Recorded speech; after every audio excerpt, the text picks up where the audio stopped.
Yo, what's up mga kagwaps? Welcome back again dito sa Gwaps TV Official. So for today's video natin ngayon mga tropang kalapatids is ali kayo at ipapakita ko sa inyo mga tropa yung ipamimigay natin ng mga young birds at syempre yung update na rin sa mga inakay na nandito sa loft natin. So abang-abang lang kayo mga tropa kasi kukuha na tayo ng sandamakmak na young birds para lang po maipamigay at maipamudmod sa mga viewers natin. So tara, panuurin na natin ito at baka panuurin pa ng iba. Let's get it on!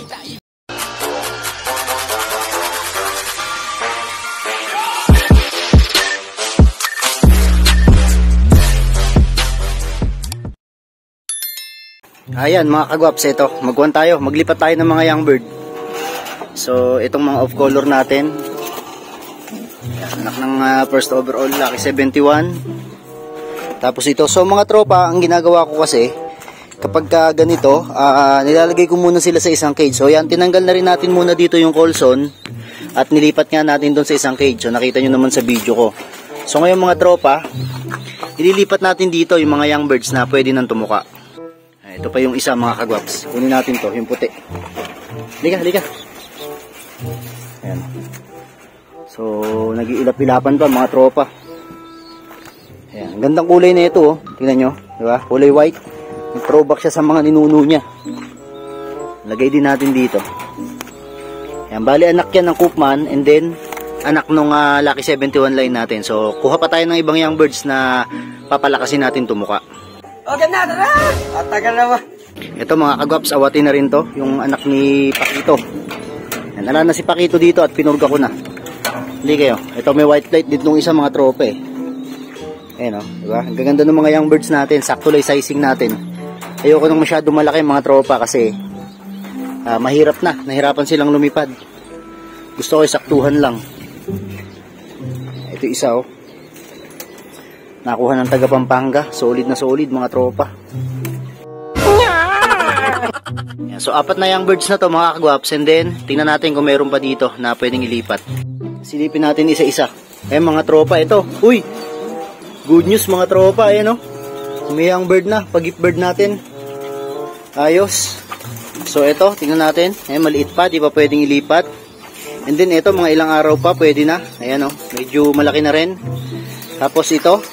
Ayan, mga ilang araw pa din to, dalawa. And then ito, ayan, ilang araw pa din pala mga kagwaps. So isa-isahin natin. Ayun, sabay-sabay yun, yung mga binidyo ko mga tropa. Ayan, sabay-sabay sila. And then dito, ito siguro pwede na to mga tropa. Teka, lipat natin to. Ayan, tama-tama kasi kailangan ma-practice din silang tumuka mga kagwaps.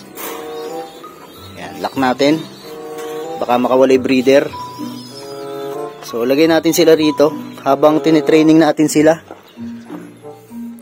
So, ayan, anong singsing na ito? Tingnan natin. Mga pasuksok sa atin ng NHPC ito eh.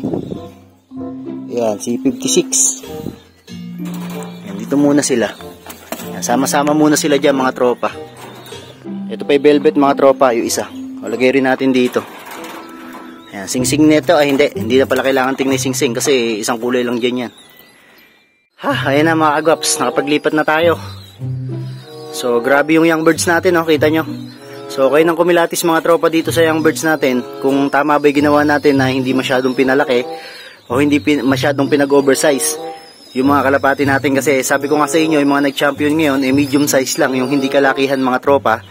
Kaya ayan, ganyan ginawa ko sa kanila. Malupit ka talaga! Ang ganda mong lalaki! So tara din pala dito mga kagwaps at kukunin ko si Pakito. Ito istakan natin, ay si Pakito. So si Pakito mga tropa, babalik ko siya doon sa cage niya, sa loft niya. Halika.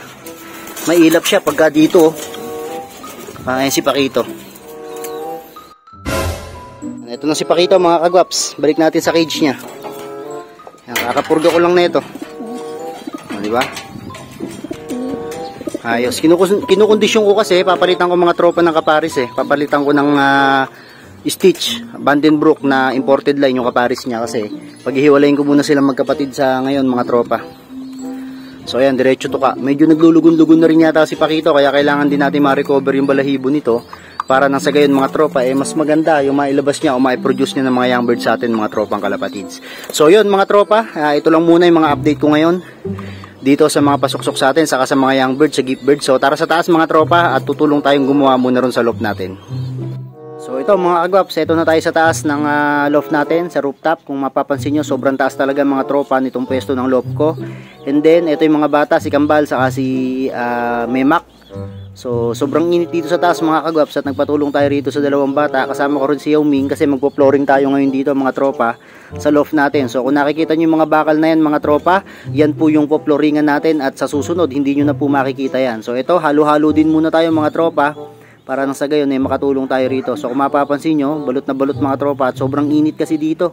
So, tulong-tulong din tayo rito mga kagwaps.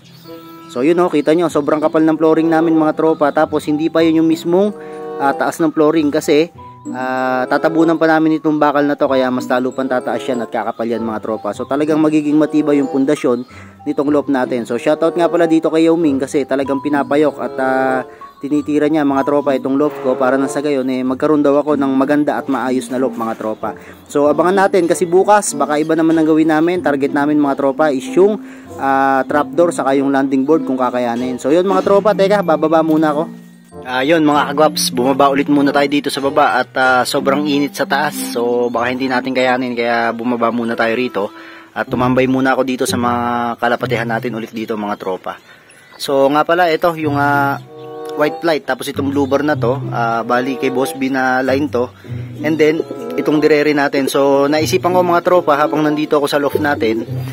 Yung magiging anak nito sa second clutch mga kagwaps, ipamimigay ko lahat sa inyo. So mag-comment na lang kayo dito sa baba ng video ko para makita at malaman ko kung gusto nyo ba yung linyada nitong dalawa na to. Kasi tingnan nyo naman yung lalaki barakurista tapos itong hen talagang maaasahan na linyada din. Kaya isa to mga tropa sa pwede natin gawing foundation para mas maging malakas nung loft nyo dyan. So comment na kayo rito sa baba saka mag-share na rin kayo nitong video ko. Marami-rami tayo mga tropang pampamigay ngayon kita nyo. Tapos naglabas pa ng ganitong kulay itong sablon natin. White gristle mga tropa. So yung dating white gristle na pinuntahan nung kalapati ko na to mga tropa, maganda yung inilipad doon po sa NHPC sa Manila. So hindi lang natutukan mga tropa nung nakakuha kasi teacher yon. Nag-election kasi nung time na kumakarera siya kaya hindi niya na naikarga. Pero live pa sana ng fourth lap mga tropa yung kalapati na anak nitong si Sablon. So ayan, babawi tayo mga tropa, tingnan natin. So ito, mapupunta siguro sa inyo mga tropa itong white gristle na to. So kayo nang bahala dyan mga tropang kalapatids. So yan mga kagwaps, medyo ginabi na talaga si Yao Ming. So kita nyo, sobrang sipag nung nakuha natin na trabahador dito. At kahit gabi mga tropa, tinitira niya. Kaso nga lang, ngayon makikita nyo sa harapan niya, napakaganda ng level niya mga tropa.